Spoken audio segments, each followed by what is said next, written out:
Hello everyone, I'm Brian. Today I'm reacting to How to Improve Your Focus and Unleash Your Intelligence. Sadhguru. I was going to say intellect. That's why I stuttered there. And that's actually the thumbnail. 4 tips to help you focus better. Which I thought would be pretty something, maybe I'm thinking of it differently though. I think something we all need, obviously, but when I say focus, I mean doing what I need to do instead of just being lazy. Well, we'll see what happens. Let's go to get started. If I close my eyes and sit here, somebody walks into this hall, I will tell you what kind of person has walked in. You will see once you sit like this, your brains will work better, believe me.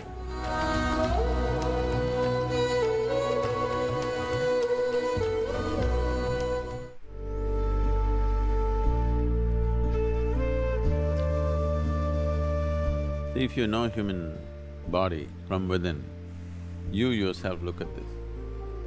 Just see how your body feels when there's food in the stomach and how your body feels when the stomach is empty.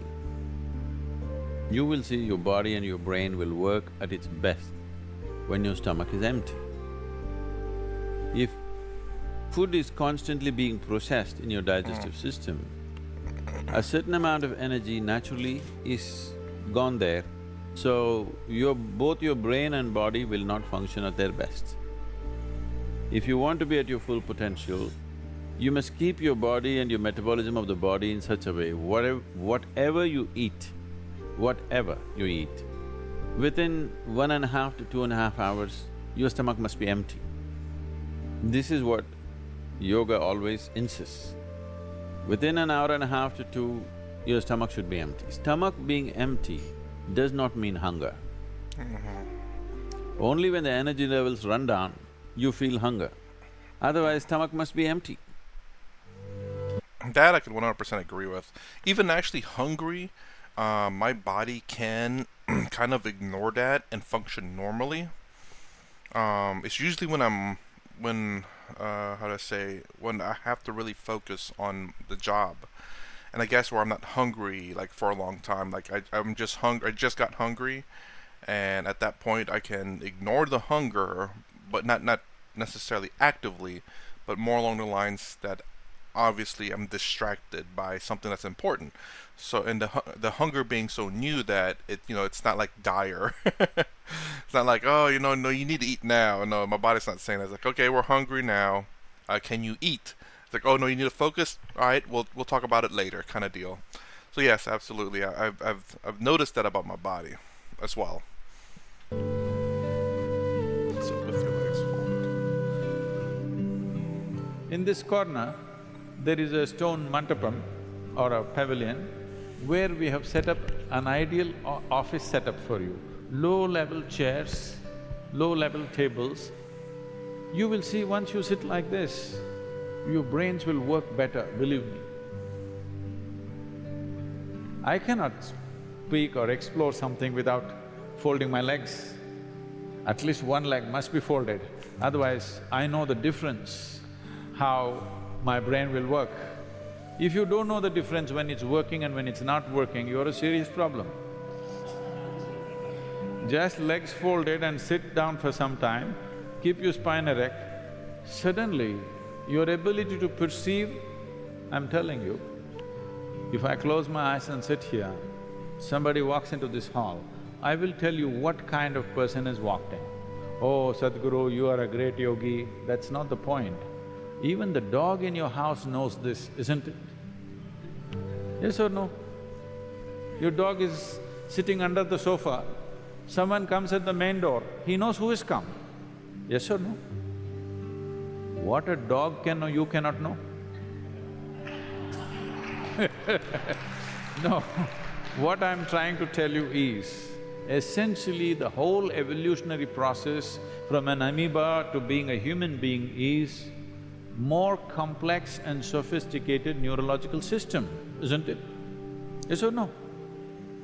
You have, as a human being, the most sophisticated neurological system. If a dog can sense it, you can also sense it. It is just that you are in a muddle of thought all the time, because the necessary attention is gone in most people. Because they're seeing a kaleidoscope of colors on their screens and stuff, they've lost that ability. One thing is to bring this attention back.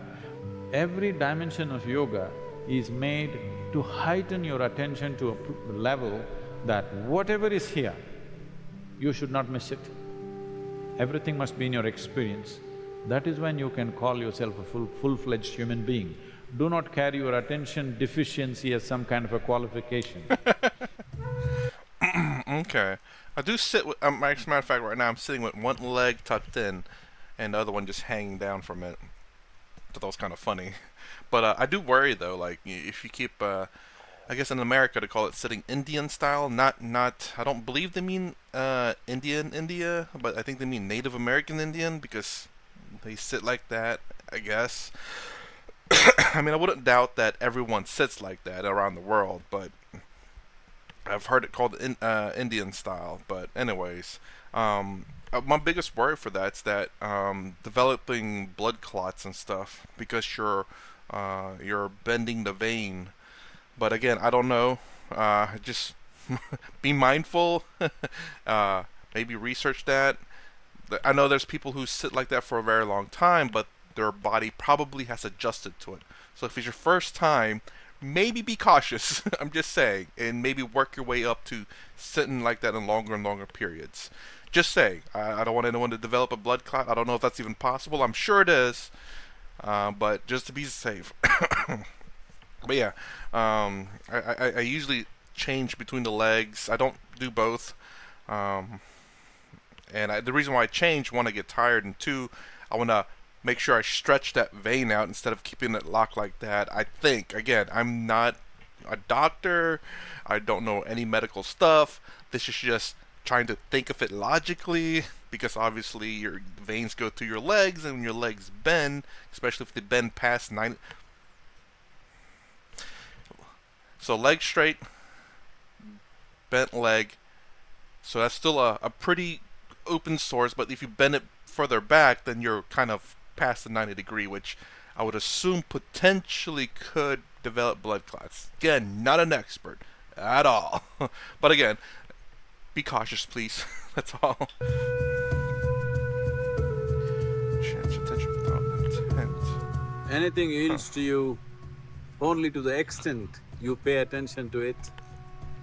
In this aspect, breath is a beautiful device to practice attention. Attention not for a specific purpose, simply to be attentive. Whether you're an artist, you're a scientist, you're a spiritually oriented person, you're a business person, or you're just living your life in terms of your family, your love, your joy, all these things will yield to you only because you have paid sufficient attention to it. Human attention can open just about any door in the universe. But to be able to be attentive without purpose, without calculating the results, just to be attentive, to make life force into an attentive process. Your attention can be just of the mind, or you can engage your whole body in your attention. If you need to understand this, if you watch a tiger or a leopard or a cheetah crouching for its hunt, you will see he is not only paying mental attention, his entire body is attentive, is focused, the energies are focused. So if you engage your body, your energies into the mental attention, suddenly this attention becomes a tremendous force which makes variety of aspects of life to yield to you. Life yields to you only to the extent that you are able to create the power of attention. The power of human attention is an incredible force. You have to learn with necessary practice to unleash this force to your benefit and to everybody's benefit. Yeah, I mean, yeah, when you look at certain animals, yeah, they are, I guess you could say they kind of do focus, and we do too sometimes. And it's not intentional sometimes. It's kind of, and the way you know you've done it is when you are doing a job. I mean, you looked at the time, then you start doing your job, and it's like, oh man, it's only been 5 minutes. You look up, it's like, oh, it's been an hour. That's when you know your attention was fully developed. The problem is trying to get to constantly be in that, not to constantly be in that state, but to be able to harness that power without accidentally getting into it, but to intend to get into it, maybe? Almost it sounds like you said don't intend to get into it. Enhance intention without intent. Oh, okay, yeah, yeah. Yeah, yeah, exactly. I mean, to be able to get into that mood when you need to, but I guess in this saying, it sounds like to be in that state all the time without needing to be, without needing it for something. So I guess like if you're doing a job, you want to have that attention, but when you're not, then you don't. But in this case, you want to always be in that state, whether you need to do a job or whether you don't need to do a job. You just want to be in that state all the time. That is well, obviously it's not easy because we tend, well, I guess for the most part, most people fall into it by accident because they are so focused on what they're doing. I don't know if I've ever I don't think I've ever been in that state unless I was intentionally doing something. I don't know if I've ever fallen into that kind of attention without intent. Yeah, I don't think I have, honestly. If I have, I don't remember it. But I do remember, again, doing work and then looking up and realizing like a lot of time has passed and it felt so short. Again, when you're enjoying something or when you're doing something, generally, especially when you're focused so much onto it, the time does fly. Fall in love with something. All of you should pay attention to, my wonderful vessels. Please, pay attention. Please just do this right now. You shouldn't take your attention off this vessel. Just pay attention. It's such a beautiful vessel. Please. So, now as I speak, see, you can't stay with that vessel. One moment and okay. Now, suppose you fell in love with this vessel. Now if I hide this vessel, you want to see it. It doesn't matter where the vessel goes, in your mind the vessel plays. Now your mind is like this, because you're emotionally involved with it. You fell in love with the vessel and now your mind is constantly on it. So this is what devotion is. It's a powerful way of paying attention. An effortless and joyful way of paying attention. If you try to concentrate on something, you'll get a headache. But if you fall in love with something, anyway your focus is 100% there and you won't get a headache, you will be ecstatic. This is a more intelligent way of using your mind than anything that people have known as intellect. A devotee has a completely different perspective of life. It is a different dimension of intelligence, where he is able to access things that others cannot even dream of, effortlessly, joyfully, because emotionally he is involved, his attention is absolute. And whatever you pay attention to, if your attention is absolute, that dimension of life has to open, it has to yield, there is no choice. Okay, good. I was gonna pause the video and say go back to them and read them out again. So maintain an empty stomach. I don't necessarily know if it's necessarily an empty stomach. Perhaps it is. I guess if there is, like, I guess when you're not hungry but not full, your stomach is empty. That does make it easier to focus because when you're full, you just want to just sit, sit with your legs folded. But the problem, I guess, for me is to focus better, not just sitting down. So I guess this is a start, is sit with your leg folded. or at least one leg folded. So, empty stomach is something universal, whether you're sitting down or standing up. It makes it easier to focus on what you need to do when you're not worried about or hunger. Now, with your legs folded, obviously you can't be standing up, walking, or driving. So, hopefully, the other three tips will help with the focus if you have to be standing or doing something. Enchanting intentions with enhance attention without intent. Now, this one is interesting. Again, we I don't. I'm sure it's possible to get to that point. Again, I don't know. Like I said, I don't think I've ever done it. Obviously, we've done it by accident. I'm sure most people have. Now, I don't know if anyone can intentionally be into that, because what would that be like to be in this focused attention when you don't need to be? I don't know. I don't know. I guess that's one way to know proof that I never got into that, because I don't know what that's like. I know what it's like to be in that attention unintentionally because it has happened before, but things tend to fly by so quickly when you're in that kind of attention. Now, falling in love with something. Now that makes it a lot easier to keep your attention on something.